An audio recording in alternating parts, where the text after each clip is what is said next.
À 17 ans, ma famille m'a mis à la porte après que ma cousine m'a faussement accusé d'agression sexuelle. Des années plus tard, elle a tenté de me faire chanter. Ma vengeance a été nucléaire et j'ai complètement détruit sa vie.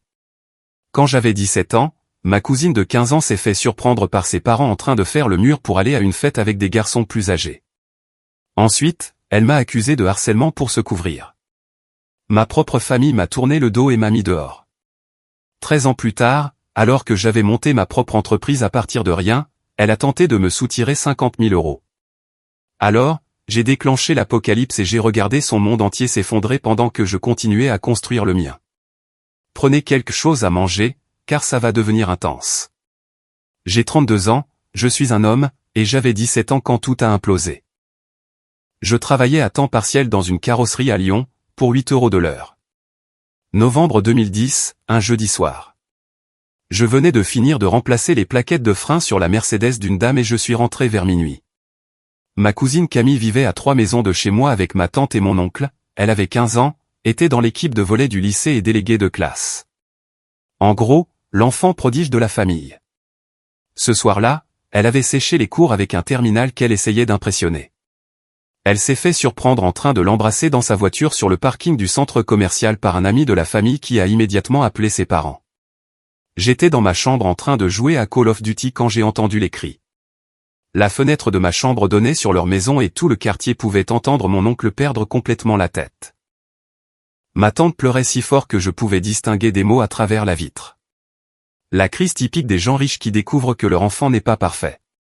J'ai augmenté le volume de mon casque et je suis retourné à mon jeu. Puis mon téléphone a explosé. Ma mère a fait irruption dans ma chambre sans frapper. Descends tout de suite. La façon dont elle me regardait, comme si j'avais déjà fait quelque chose de mal. En bas, mon oncle et ma tante étaient assis sur notre canapé. Camille était à côté d'eux, le mascara coulant sur son visage, tremblant comme si elle avait assisté à un meurtre. Mon père se tenait dans un coin, les bras croisés. Ce regard sur son visage, comme s'il s'apprêtait à voir quelqu'un se faire corriger et que ça ne le dérangeait absolument pas. Raconte-lui ce que tu nous as dit mon oncle à Camille, la voix glaciale. Camille leva vers moi ses grands yeux humides. Je suis désolé, Mathieu. Je ne voulais rien dire. J'avais peur. Mon estomac se noie. Il m'envoie des messages, dit-elle d'une voix à peine audible. Depuis des mois, il me dit des choses à caractère sexuel. Aujourd'hui, quand j'ai séché les cours. C'était parce qu'il a menacé de montrer des captures d'écran à tout le monde si je ne le rejoignais pas. La pièce se mit à tourner. C'est n'importe quoi, dis-je. Je n'ai même pas son numéro. Elle nous a montré les messages, dit ma tante. Ton numéro, ton nom, tout. Alors elle les a falsifiés. Je ne lui ai jamais rien envoyé. Mon oncle se leva. Tu traites ma fille de menteuse? Ouais. Oui, c'est ça. Il s'approcha de moi, à 1,88 m, ancien rugbyman universitaire, les veines du cou saillantes. Espèce de petit malade. C'est ta cousine et elle a 15 ans. Je n'ai rien fait. Mon père prit enfin la parole. Montre-moi ton téléphone. Quoi? Ton téléphone. Maintenant. Je le sortis et le lui tendis. Il fit défiler mes messages pendant que tout le monde regardait, cherchant la preuve de quelque chose qui n'existait pas. Il aurait pu les effacer, dit Camille à voix basse.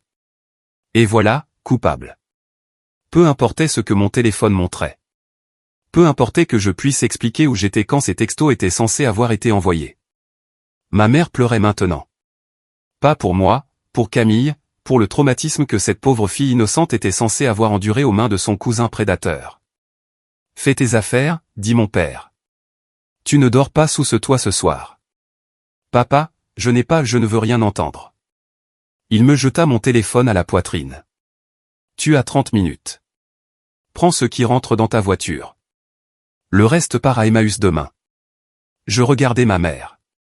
Elle ne voulait même pas croiser mon regard. 30 minutes. 17 ans de vie condensée dans ce qui pouvait tenir dans un sac à dos et 2 sacs poubelles. Des vêtements, ma console, quelques outils que j'avais achetés avec mon propre argent, les 400 € que j'avais économisés au travail. J'ai laissé mon lit, mon bureau, mes posters, mon enfance, j'ai laissé ma fichue famille. J'ai conduit jusqu'au parking d'un Carrefour et j'ai dormi dans ma Clio de 2004 cette nuit-là. Je me suis réveillé avec des textos de mon père disant que j'étais officiellement coupé des vivres. Pas de plan d'épargne-études, pas d'assurance maladie, pas de famille, juste parti. Le lundi matin, tout le monde était au courant. Mon patron à la carrosserie ne m'a pas viré directement, il a juste arrêté de me mettre sur le planning. Ma petite amie Chloé a cessé de répondre à mes textos. Mes copains du lycée faisaient comme si je n'existais pas. Les petites villes sont comme ça. Une accusation et vous êtes fini. Peu importe si c'est vrai. L'histoire est écrite et vous ne faites que vivre dedans. J'ai tenu 2 semaines de plus à Lyon. 2 semaines où les gens me dévisageaient à l'épicerie. 2 semaines où d'anciens amis traversaient la rue. 2 semaines à être traité comme un délinquant sexuel à 17 ans. La goutte d'eau qui a fait déborder le vase, c'est quand quelqu'un a gravé pervers sur la portière de ma voiture à la salle de sport. Je suis sorti du vestiaire pour trouver ça gravé profondément dans la peinture. Entouré de gens qui avaient certainement vu qu'il avait fait, mais qui soudainement ne se souvenaient de rien. Cette nuit-là, j'ai retiré mes 400 €, j'ai fait le plein et j'ai pointé ma voiture vers l'est. Je n'ai jamais regardé en arrière. Il s'est avéré que vivre dans sa voiture à 17 ans était aussi horrible que ça en avait l'air. J'ai d'abord atteint Clermont-Ferrand. J'y ai passé 3 jours avant de réaliser que c'était trop proche. Trop de plaques d'immatriculation du Rhône. Trop de risques de tomber sur quelqu'un qui connaissait quelqu'un de chez moi. J'ai continué à rouler. J'ai atterri à Marseille avec 50 € en poche et un quart de réservoir d'essence. Marseille était parfaite, assez grande pour disparaître. Assez jeune pour que personne ne s'interroge sur un adolescent qui se débrouille pour de l'argent. Assez original pour qu'être un solitaire ne vous rende pas suspect. Le premier mois a été rude. Je dormais dans ma voiture derrière une salle de sport ouverte 24h24 où j'avais un abonnement à 10 € par mois juste pour les douches. Je mangeais ce que je pouvais me permettre dans les menus à bas prix. Je faisais des petits boulots journaliers via le Bon Coin, déménager des meubles, creuser des fossés, n'importe quoi, payer en liquide. Mais j'étais libre. Personne ne me connaissait ici. Personne ne traversait la rue quand on me voyait. Personne ne me traitait de prédateur. J'ai décroché un boulot régulier sur un chantier de construction après quelques semaines. Le patron se fichait de mon âge tant que j'arrivais à l'heure et que je travaillais dur. Payé en liquide tous les vendredis. Pas de question.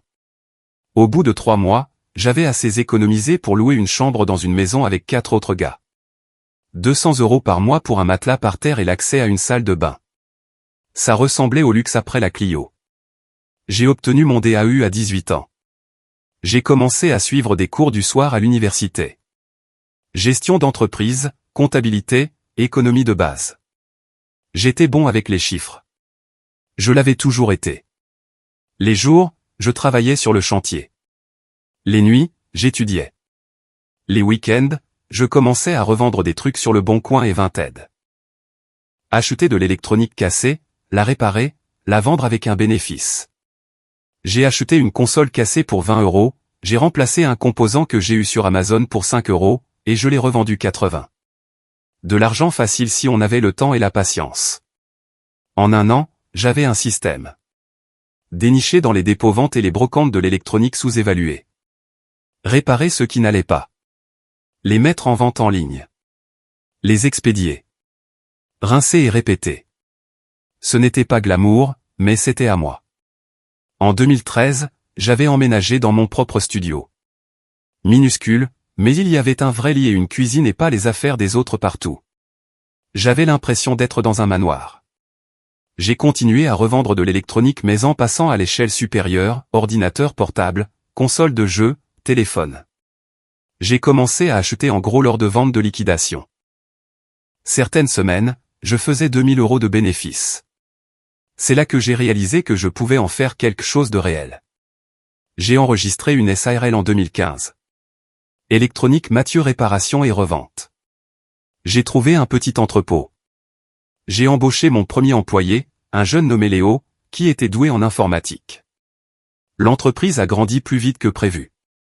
Il s'avère qu'il y a une énorme demande pour l'électronique reconditionnée si vous la vendez au bon prix et que vous la réparez correctement.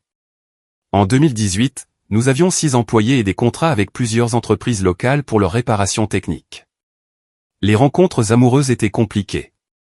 difficile de construire quelque chose de réel quand on est constamment paranoïaque que son passé vous rattrape. Je suis sorti avec des filles, j'ai eu quelques relations qui ont duré quelques mois, mais je gardais toujours les gens à distance. Je n'ai jamais laissé personne s'approcher assez pour poser trop de questions sur ma famille ou pourquoi je ne leur parlais jamais. Puis j'ai rencontré Léa en 2022. Elle était intelligente, drôle, et ne se laissait pas faire. C'est elle qui m'a demandé de sortir en premier, ce qui a en quelque sorte scellé l'affaire. Léa savait que je ne parlais pas à ma famille. Je lui ai dit que nous nous étions disputés quand j'étais plus jeune et j'en suis resté là. Elle n'a pas insisté. Elle a dit que tout le monde avait des choses dont il ne voulait pas parler. Nous avons emménagé ensemble après 6 mois. Nous nous sommes fiancés après 1 an. Mon entreprise se portait bien, générant environ 300 000 € de bénéfices annuels. J'avais acheté une maison, un bon camion, j'avais de l'argent à la banque. Pas riche, mais à l'aise. Plus qu'à l'aise. J'avais gagné, bordel. J'étais parti de rien à 17 ans et j'avais construit tout ça tout seul. Pas d'argent de la famille, pas de plan d'épargne-études, pas de filet de sécurité. Juste moi et mon refus de laisser les mensonges de Camille définir ma vie. Puis mon téléphone a sonné. Numéro inconnu. J'ai failli l'envoyer sur la messagerie vocale, mais quelque chose m'a poussé à répondre. Allô, Mathieu. Mathieu Durand. La voix était plus âgée, mais je l'ai reconnue instantanément. Camille. Mon sang se glaça. Mauvais numéro. Attends, ne raccroche pas.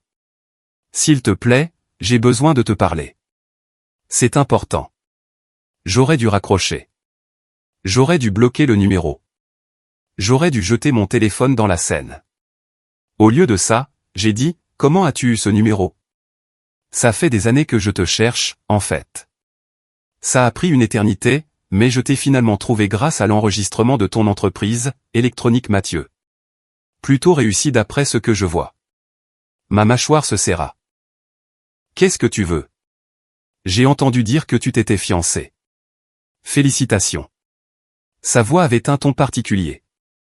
Pas amical. Léa, c'est ça? Elle est jolie. Tu me harcèles, putain? Écoute, je suis dans une très mauvaise passe en ce moment, Mathieu. J'ai 2 enfants, 2 pères, mais ce sont 2 déchets inutiles qui ne paient pas de pension alimentaire. Je travaille à temps partiel dans un centre de soins esthétiques, mais le loyer ne cesse d'augmenter et la garderie est hors de prix. Je suis en train de couler. J'ai besoin d'aide. La famille qui est de la famille, tu sais. J'ai éclaté de rire. Tu veux de l'argent?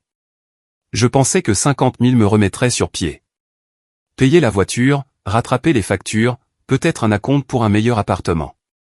Ce n'est pas tant que ça pour quelqu'un qui dirige une entreprise prospère. Tu es folle. Vraiment? Parce que j'ai toujours ces captures d'écran. Celles de l'époque où tu me harcelais. J'ai tout gardé, Mathieu. Et tu sais ce qui est fou?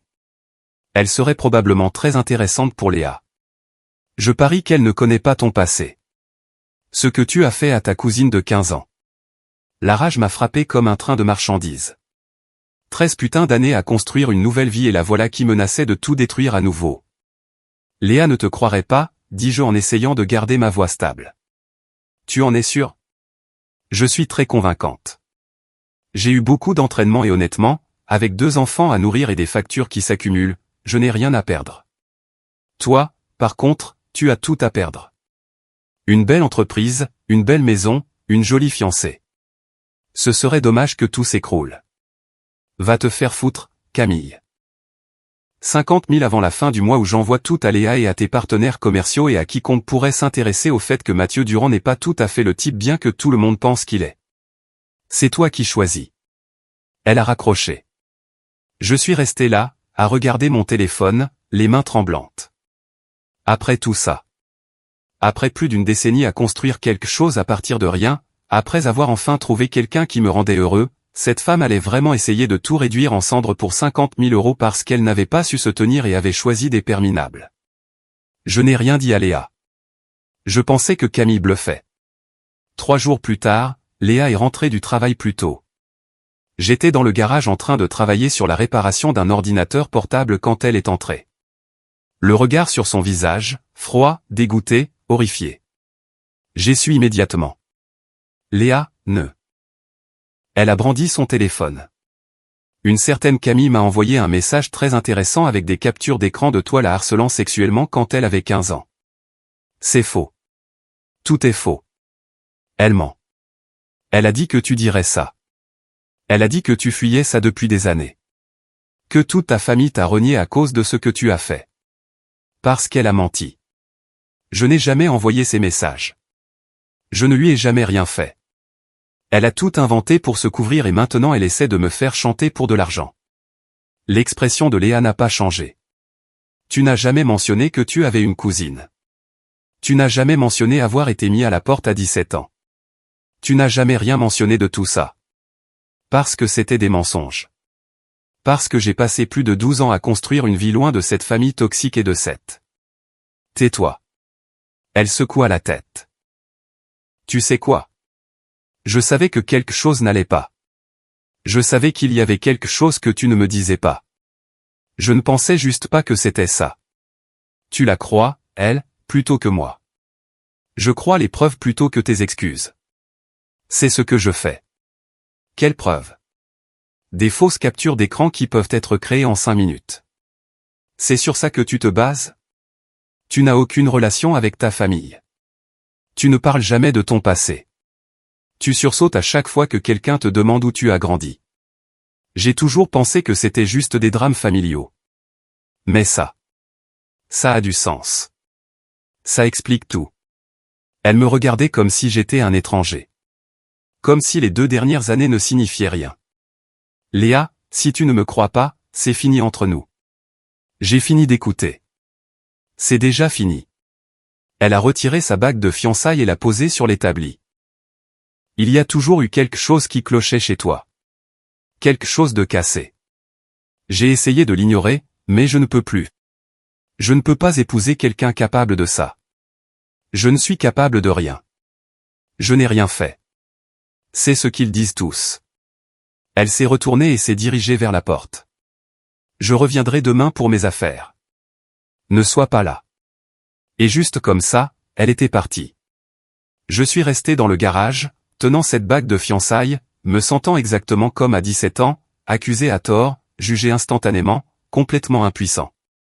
Mais je n'avais plus 17 ans. Et j'en avais fini d'être impuissant. J'ai passé cette première nuit à faire ce que j'aurais dû faire il y a 13 ans. Constituer un dossier. J'ai commencé par les bases. J'ai retrouvé tous les relevés électroniques que j'ai pu trouver de 2010. Des relevés bancaires montrant où j'avais été. Puis j'ai fouillé les réseaux sociaux de Camille. C'était une mine d'or. Son Facebook était public. Instagram aussi. J'ai passé des heures à faire défiler des années de publication. Sa vie étalée en photos soigneusement sélectionnées. Et ils étaient là. 2 enfants, Léo, 6 ans, Manon, 4 ans. Des noms de familles différents. Des pères différents d'après les identifications sur les anciennes photos. Un père avait l'air du minable typique, couvert de tatouages de mauvaise qualité, tenant une canette de soda sur chaque photo. L'autre était un soi-disant rappeur de SoundCloud qui n'avait rien posté depuis 3 ans. Ces publications racontaient toute l'histoire. Mère célibataire en difficulté, travaillant à temps partiel, des publications constantes sur la dureté de la vie, sur le fait que personne ne l'aidait, que les pères étaient inutiles, des commentaires passifs-agressifs sur les factures et les loyers en retard, des stories d'avis d'expulsion qu'elle supprimait après 1 heure. Mais j'ai tout capturé. Mais voici ce qui était intéressant. Elle avait un schéma. Ses réseaux sociaux étaient pleins de manipulations subtiles. Des publications sur la dureté de sa vie, sur le fait qu'on lui avait fait du tort, que les gens lui devaient quelque chose. Tous les quelques mois, une nouvelle crise, une nouvelle injustice, toujours la faute de quelqu'un d'autre. J'ai trouvé des publications de 2019 sur la façon dont son ex-mari la maltraitait financièrement en ne payant pas ses factures de carte de crédit après le divorce. Mentalité de victime classique. Une victime professionnelle, vraiment. Rien n'était jamais de sa faute. Tout le monde était contre elle. 2 enfants de 2 pères minables différents. Et d'une manière ou d'une autre, c'était le problème du monde, pas le sien.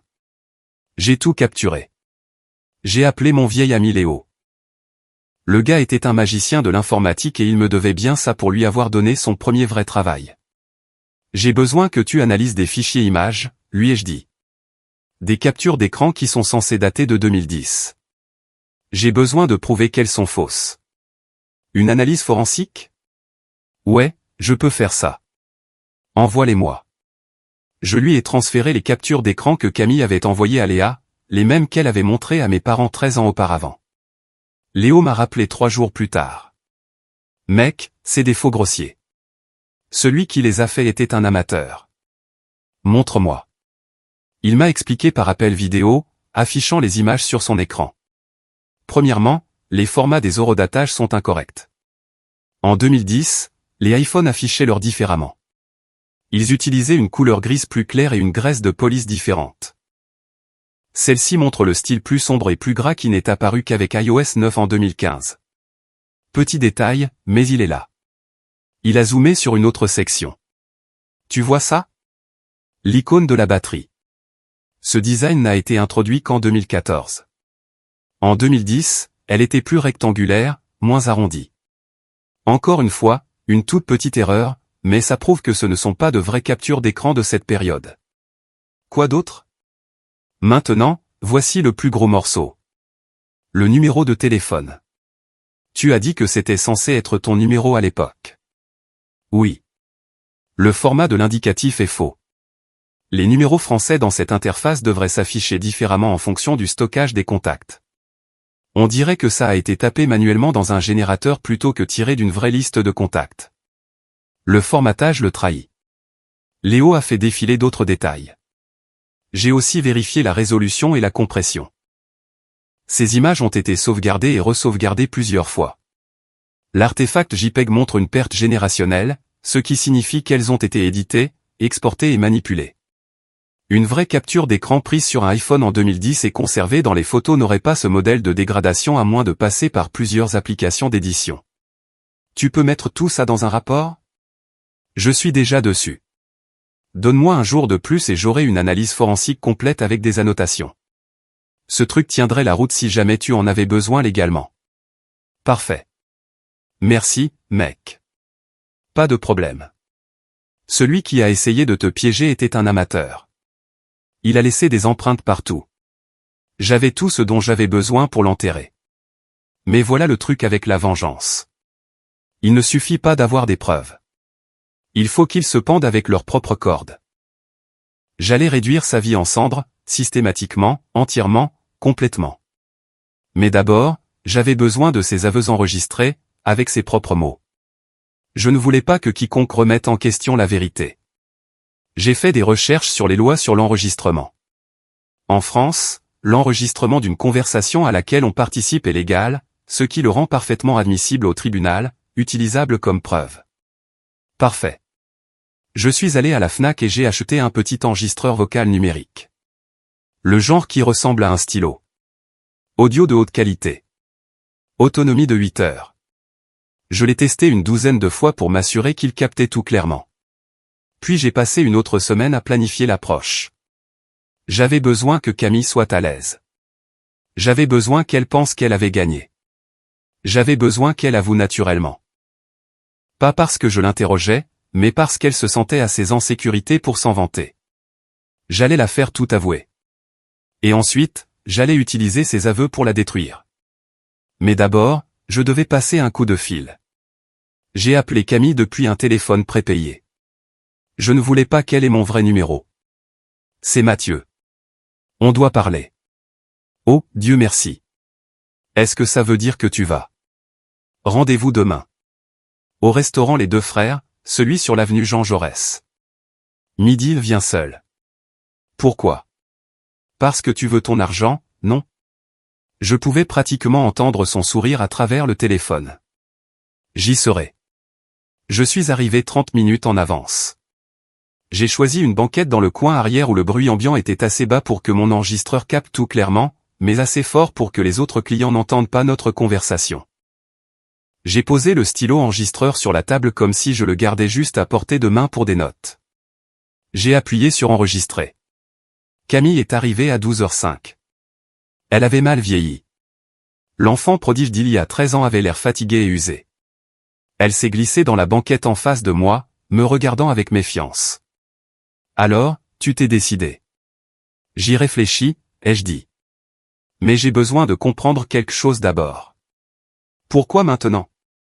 Pourquoi après 13 ans? Elle haussa les épaules. Je t'ai dit que je suis fauché. 2 enfants, des boulots minables, pas d'aide. Tu t'en sors bien.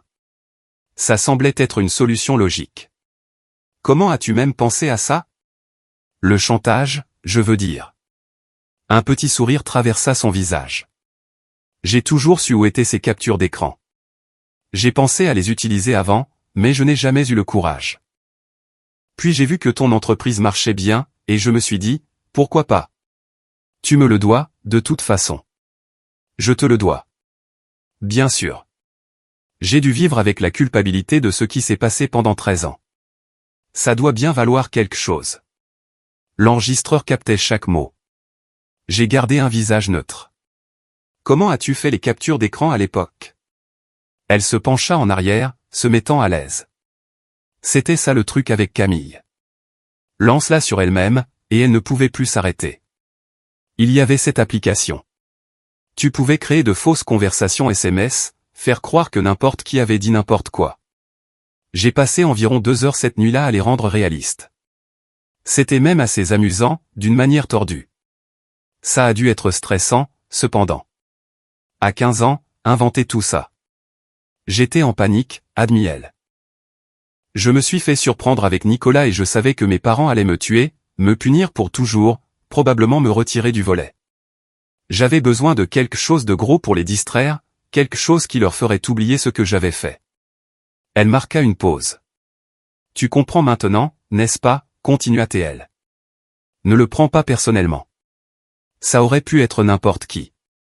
Tu étais juste là au mauvais endroit, au mauvais moment. J'avais envie de traverser la table et de l'étrangler, mais j'ai gardé ma voix calme. Et tu ne t'es jamais senti mal à ce sujet, pour ce que ça m'a fait? Elle détourna le regard. Enfin, oui, parfois. Mais bon, tu as rebondi, non?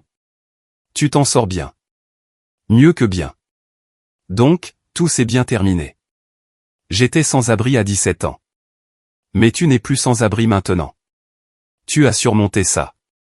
J'ai perdu ma famille, mes amis, toute ma vie. Elle leva les yeux au ciel. D'accord, donc ça a été nul pendant un moment. Mais tu as réussi maintenant. Tu devrais en fait me remercier. Toute cette lutte t'a probablement rendu plus fort ou quelque chose comme ça. Elle se pencha en avant. Écoute, je n'ai pas le temps pour un discours culpabilisant. Tu me donnes l'argent ou pas? 50 000. C'est ce que tu as dit. C'est le chiffre. Et si je ne le fais pas, alors Léa reçoit plus de capture d'écran. Tes partenaires commerciaux reçoivent un joli email. Peut-être que je dépose une plainte. Je dirais que je suis enfin prête à parler de ce que tu m'as fait il y a 13 ans. En insistant bien sur le côté j'avais trop peur de le signaler à l'époque, mais maintenant je suis assez courageuse, ça marche bien de nos jours. Tu mentirais aux flics. J'ai déjà menti à tout le monde. Qu'est-ce qu'un mensonge de plus? Elle eut un sourire narquois. D'ailleurs, personne ne te croirait plutôt que moi. Pauvre mère célibataire avec 2 enfants contre un type avec un passé suspect et sans liens familiaux. S'il te plaît, je passerai aux infos comme une survivante. Toi, tu serais fiché. Chaque mot, chaque aveu, chaque menace. L'enregistreur captait tout. Et tes enfants, ai-je demandé.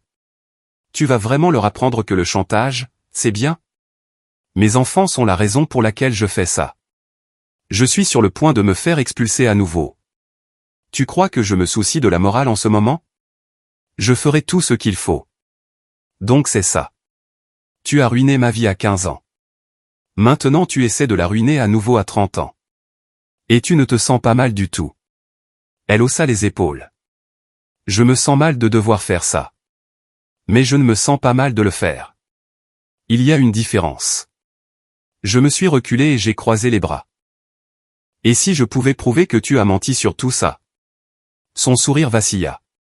Tu ne peux pas, et si j'avais une analyse forensique? La preuve que ces captures d'écran ont été falsifiées. Des preuves montrant toutes les petites erreurs que tu as faites? C'était il y a 13 ans. Personne ne s'en soucierait maintenant. Les tribunaux s'en soucieraient. Surtout quand je leur montrerai que tu commets actuellement un chantage. C'est un délit, Camille. 3 à 5 ans si je porte plainte. Tu ne le ferais pas, laissez-moi. Je me suis penché en avant.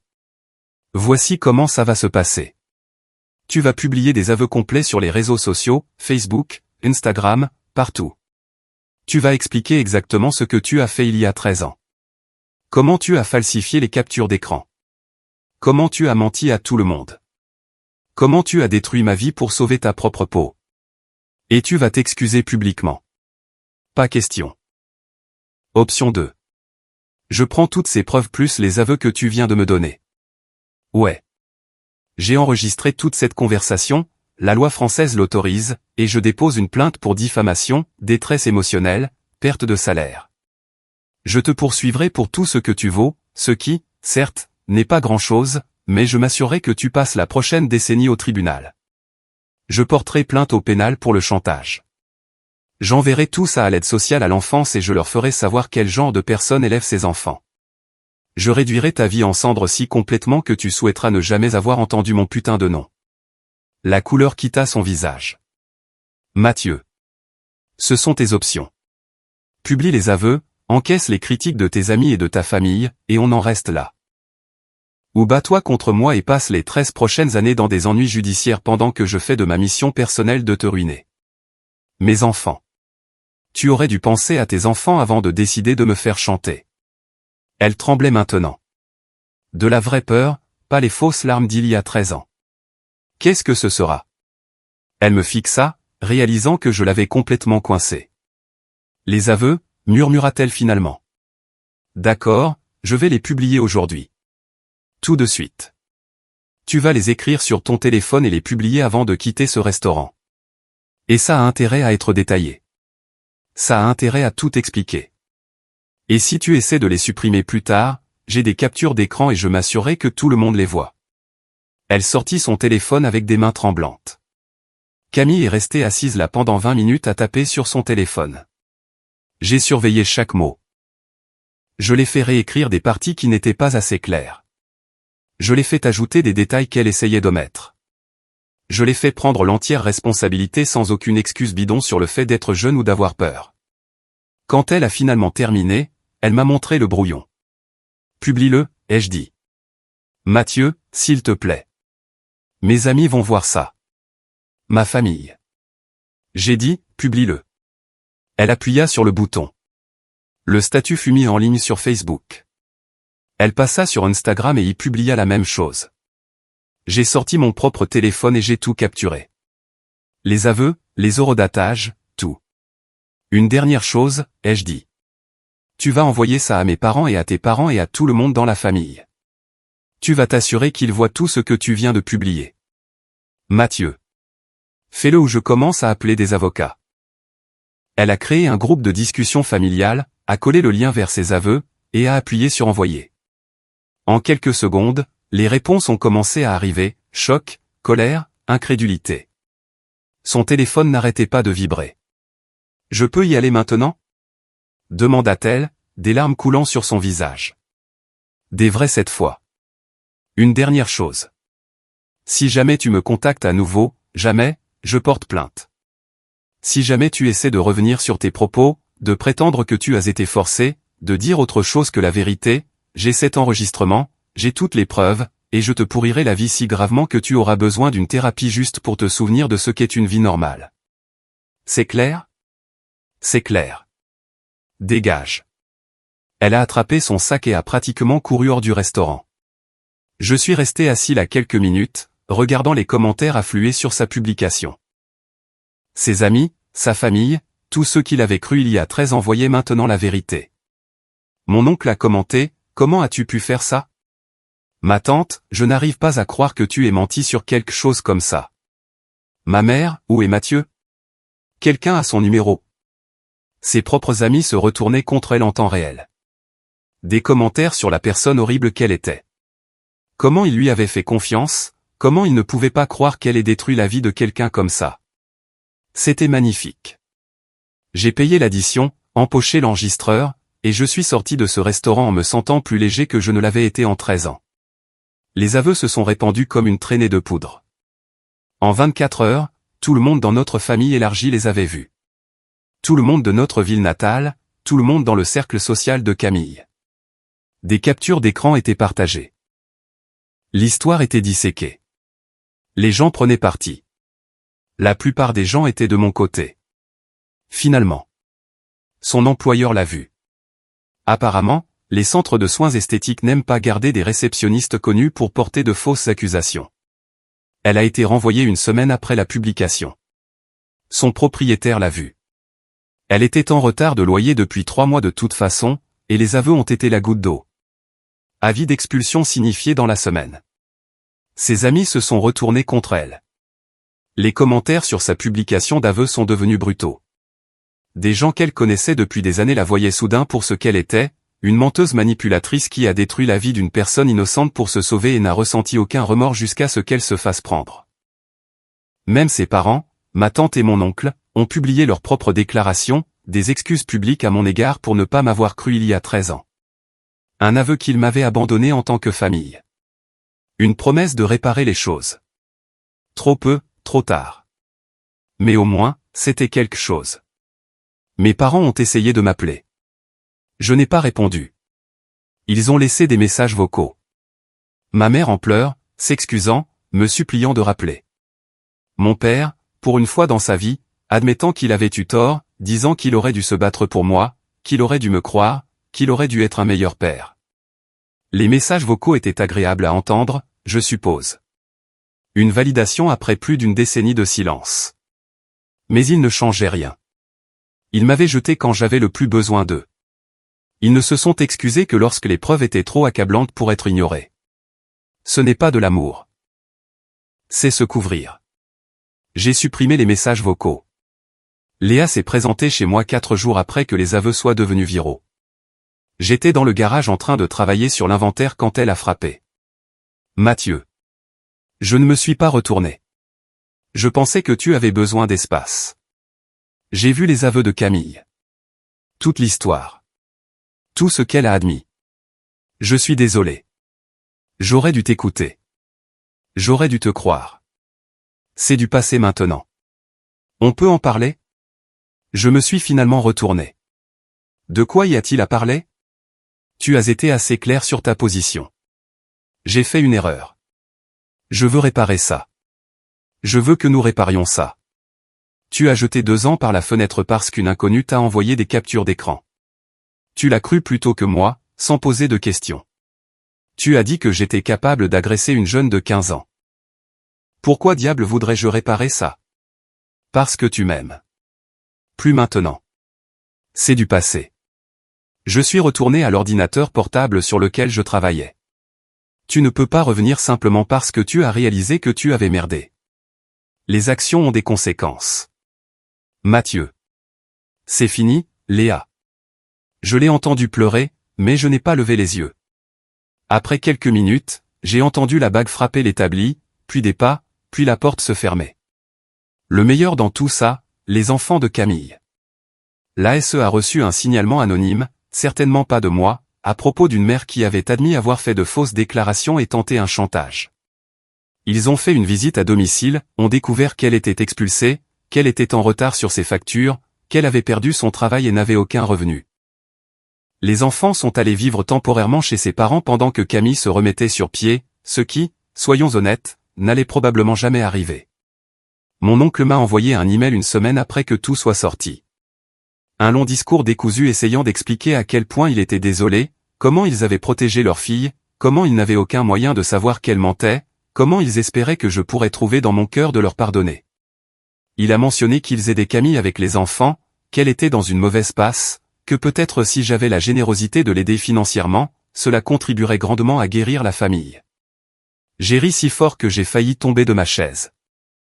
Ces gens, ces putains de gens, m'ont mis à la porte à 17 ans, ont cru des mensonges sans preuve, m'ont laissé souffrir pendant plus d'une décennie, et maintenant ils voulaient que j'aide Camille parce qu'elle était en difficulté. Non, merci. 6 mois plus tard, la vie avait trouvé une nouvelle normalité. L'entreprise d'électronique se portait toujours bien. J'avais embauché 2 employés de plus et m'étais étendu aux contrats commerciaux. L'argent rentrait régulièrement. La réputation était solide. Camille, d'après ce que j'ai entendu dire, était complètement foutue. Elle avait perdu son travail, son appartement, vivait chez ses parents à 29 ans. Ses enfants étaient toujours chez ses parents parce qu'elle ne pouvait pas se permettre son propre logement. Ses amis l'avaient abandonnée. Sa réputation était détruite. Les aveux étaient toujours sur ses réseaux sociaux. Elle avait essayé de les supprimer une fois, mais j'avais tout capturé et envoyé à tous ceux qui avaient commenté, m'assurant qu'Internet n'oublierait jamais ce qu'elle avait fait. Chaque fois qu'un employeur potentiel cherchait son nom sur Google, ses aveux apparaissaient. Chaque fois que quelqu'un du passé la cherchait, ses aveux apparaissaient. Elle avait réussi à s'assurer que les conséquences de ses actes la suivraient pour toujours. Bien.